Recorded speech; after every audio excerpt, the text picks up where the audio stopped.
Your Majesty, heads of state and government, dear friends, welcome to Brussels to all of you. We will begin our meeting with the dedication of two memorials. Our gathering today is an opportunity to chart our shared future and to remember our shared past. The Berlin Wall is a symbol of that past. It was built to divide Europe, to keep people in and ideas out. In face of division, NATO allies stood united in defense of freedom, democracy, and human dignity. In 1989, the wall was brought down by peaceful protests, by popular movements such as Solidarność, and by the bravery of countless men and women across Central and Eastern Europe. Each day, all those who will enter this building will pass this memorial. They will understand that freedom will never be defeated, and that NATO will always defend the values on which our alliance is founded. So, Chancellor Märkel, you were in Berlin the very night when the wall came down. And therefore, it's a great honor to welcome you here to Brussels, to the new NATO headquarters. And the floor is yours, please.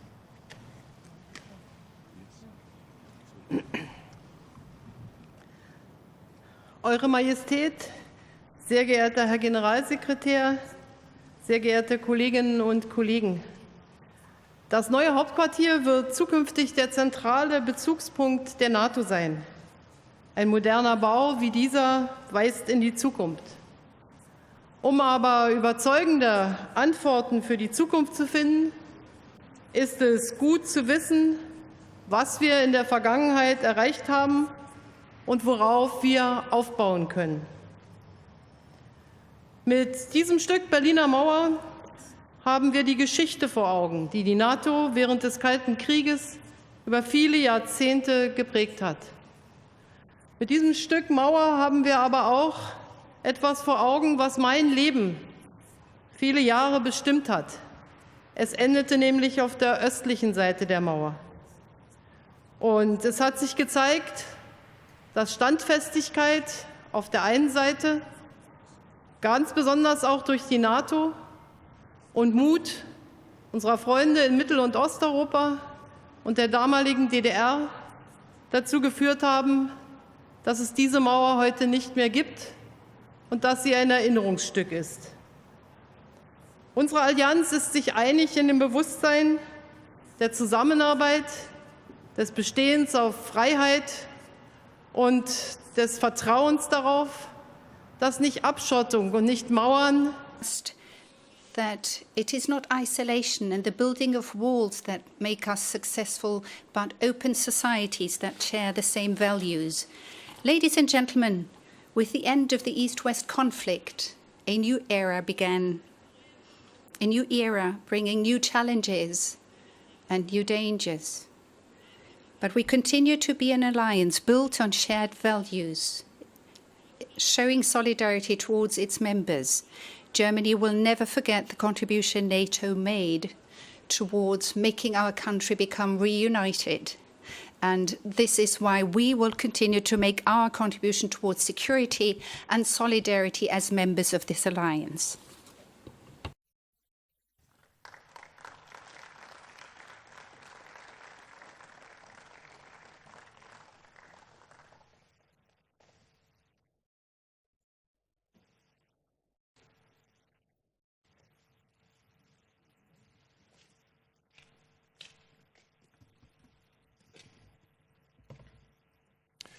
NATO's greatest strength is the enduring bond between North America and Europe.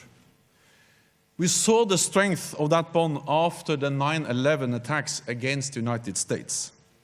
And President Trump, those attacks struck at the heart of your own hometown in New York. And for the first time, NATO invoked our collective defense clause, Article 5. one for all and all for one. Hundreds of thousands of European and Canadian soldiers have served shoulder to shoulder with US troops in Afghanistan for over a decade to help ensure it never again becomes a safe haven for international terrorists. It is our solidarity that keeps our nations safe. And when our open and free societies come under attack, we stand up for our values and our way of life. That is why a strong NATO is good for Europe and good for North America. The 9/11 and Article 5 memorial will be a daily reminder of our vital bond. And today we will commit to do more in our common struggle against terrorism. So, Mr. President, it is a great honor to have you here and a great honor to give you the floor. Please. Thank you.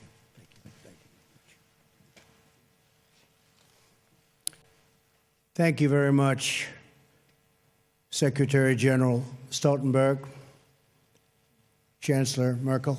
Thank you very much.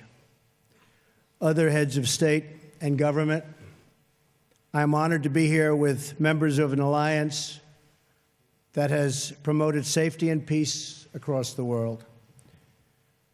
Prime Minister May, all of the nations here today grieve with you and stand with you. I would like to ask that we now observe a moment of silence for the victims and families of the savage attack which took place in Manchester.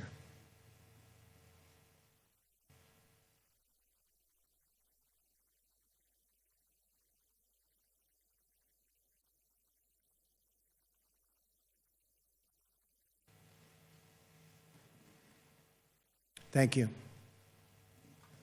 Terrible thing. This ceremony is a day for both remembrance and resolve. We remember and mourn those nearly 3,000 innocent people who were brutally murdered by terrorists on September 11th, 2001.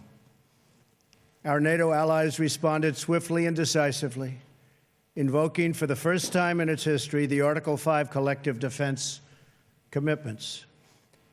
The recent attack on Manchester in the United Kingdom demonstrates the depths of the evil we face with terrorism. Innocent little girls and so many others were horribly murdered and badly injured while attending a concert, beautiful lives with so much great potential, torn from their families forever and ever.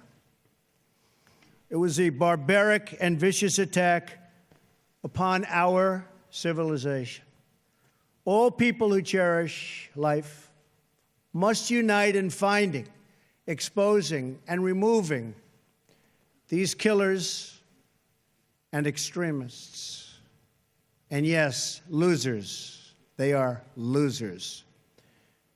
Wherever they exist in our societies, we must drive them out and never, ever let them back in.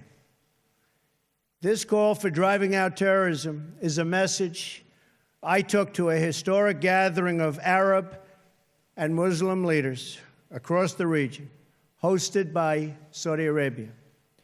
There I spent much time with King Solomon, a wise man who wants to see things get much better rapidly. The leaders of the Middle East have agreed at this unprecedented meeting to stop funding the radical ideology that leads to this horrible terrorism all over the globe.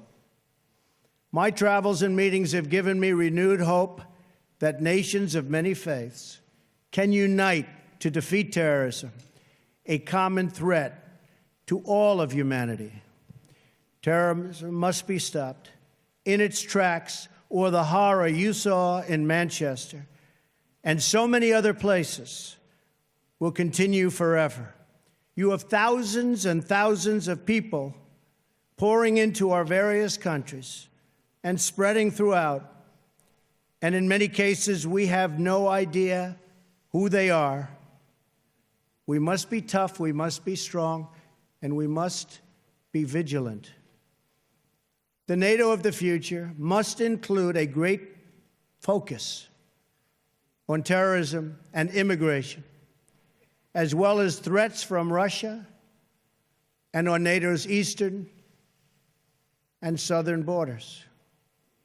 These grave security concerns are the same reason that I have been very, very direct with Secretary Stoltenberg and members of the alliance in saying that NATO members must finally contribute their fair share and meet their financial obligations. But 23 of the 28 member nations are still not paying what they should be paying and what they are supposed to be paying for their defense. This is not fair to the people and taxpayers of the United States. And many of these nations owe massive amounts of money from past years and not paying in those past years. Over the last 8 years, the United States spent more on defense than all other NATO countries combined.